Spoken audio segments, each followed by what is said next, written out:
In this video, I'm gonna be showing you the exact way to delete all of your saved videos on Facebook at once. I'm going to open my Facebook app, tapping on profile photo and tapping on saved, tapping on see all, and here we can see all of my saved items including videos and reels. We can see here is no option to delete multiple videos, saved items at once. So all you have to need to delete multiple saved videos items at once, you have to go to your Facebook profile. From your profile, tap on this three dot next to edit profile. In here, tap on activity log. Tap on your Facebook activity. Scroll down and here you'll find saved items and collections. Just tap on manage saved items.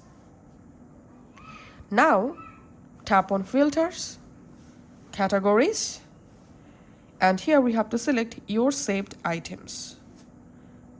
And then here you'll find all of your saved items including your saved videos and reels. Now all you have to need, just scroll down to load all items in here. Now scroll up and tap on all to select all of your saved items. Once you're selected, tap on remove,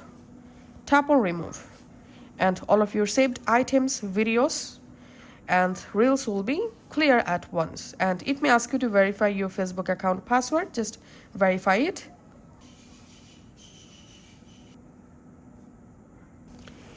It may take some moments to delete all of your items. Thanks for watching.